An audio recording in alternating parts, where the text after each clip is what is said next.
Olá! Nessa videoaula eu vou fazer uma rápida retomada da coerência textual e vou fazer uma análise do texto de Jarbas Passarinho que vocês já leram no primeiro módulo da disciplina. Vamos à tela?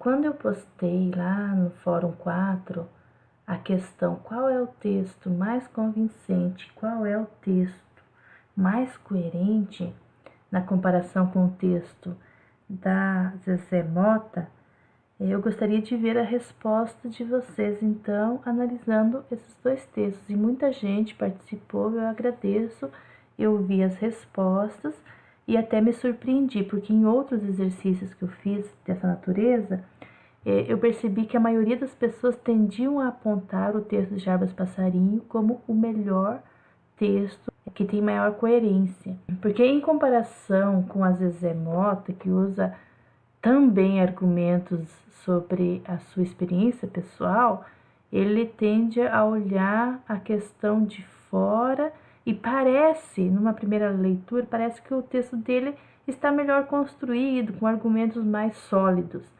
Porém, uma leitura mais atenta nos faz perceber que há uma incoerência interna bastante relevante nesse texto.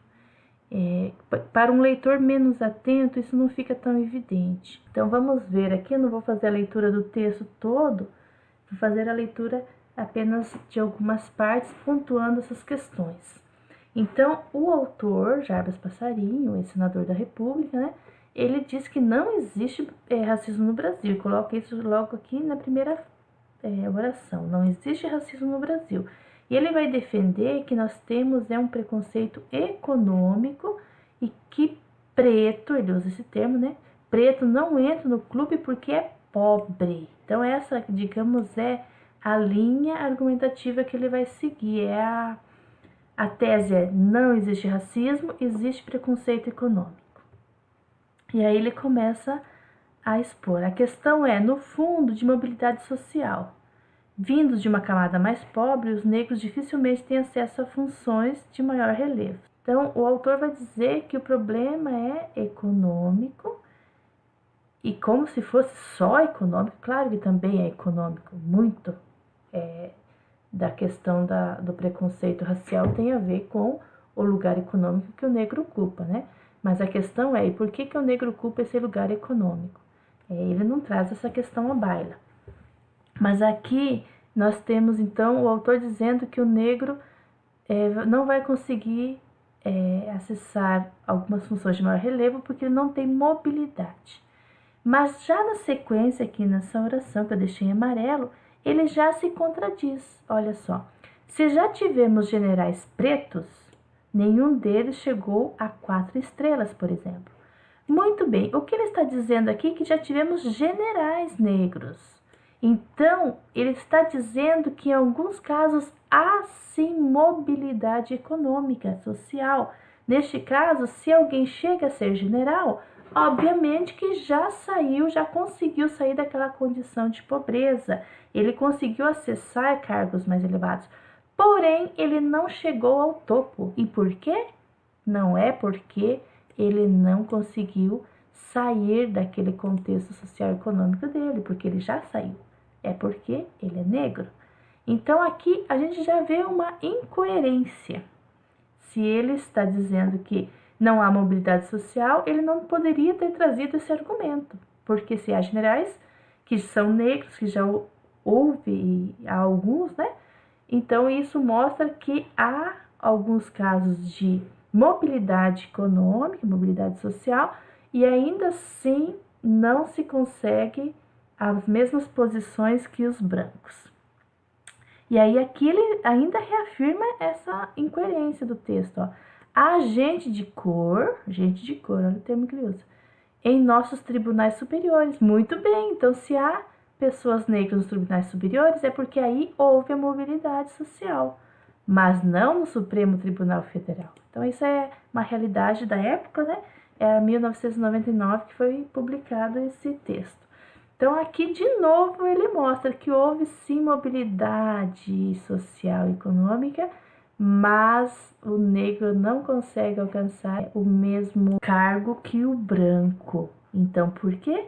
Não é por conta do preconceito econômico, porque se há negros nos tribunais superiores, é porque eles já têm uma situação econômica mais estável, né? O quadro se assemelha à discriminação sofrida pela mulher. Aqui é outra incoerência. Ele trazer como comparação um caso que não é de mobilidade social e econômica, que é um caso de diferença por conta de gênero. Então, a mulher não é por conta da posição social e econômica que ela assume que ela não consegue se igualar aos homens e alcançar cargos mais altos. É porque ela é mulher. Então, na mesma questão é o negro. Não é porque ele não consegue acessar uma situação econômica mais elevada, digamos assim, mas é porque ele é negro. Então, esse argumento que ele traz aqui também ele é incoerente com o que ele tenta abordar no texto, ele acaba se contradizendo aqui. Então, ele não foi feliz ao trazer esse argumento. Não podemos esquecer que a situação, no entanto, já foi pior. Aqui é mais uma vez que a questão linguística denuncia, já foi pior, ou seja, ele está admitindo neste momento que há uma situação ruim e que o negro sofre preconceito. Quando entrei para a escola militar do Realengo, em 1939, havia um racismo mascarado. Então, olha só, ele está admitindo que já foi pior, mas que ainda existe. E isso está especificado, está pressuposto nessa oração, já foi pior.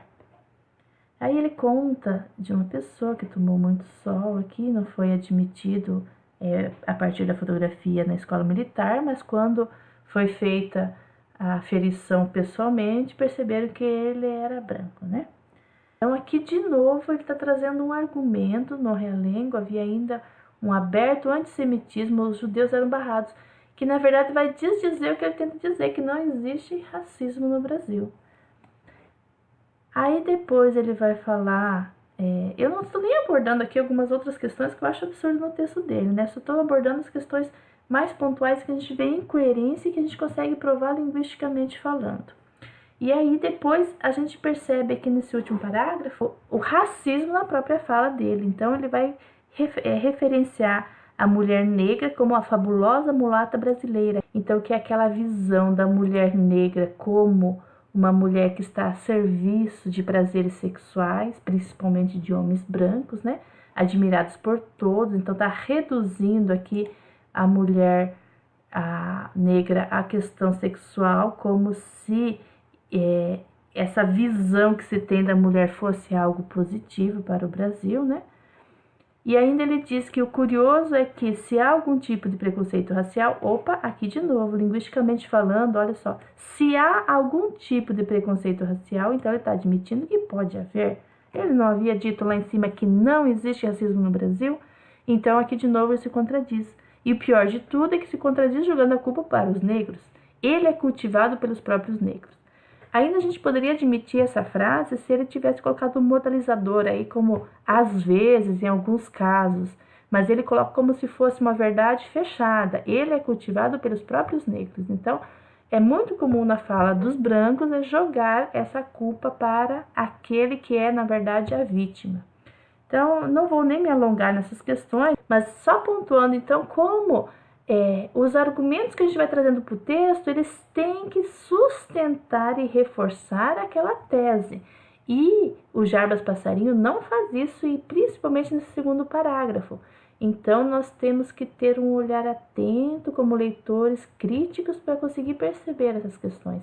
Porque, como eu disse, um leitor menos preparado, um leitor que lê de forma mais rápida, ele não vai perceber essas questões, ele não vai fazer essas relações. E é papel do professor despertar no aluno esse olhar crítico. E nessa videoaula nós fizemos uma retomada de um conteúdo abordado no primeiro módulo da disciplina. Analisamos então o texto do Jarbas Passarinho, observando a incoerência interna no texto. Eu agradeço a quem participou do Fórum 4 respondendo as questões. Um abraço, boas leituras, bons estudos!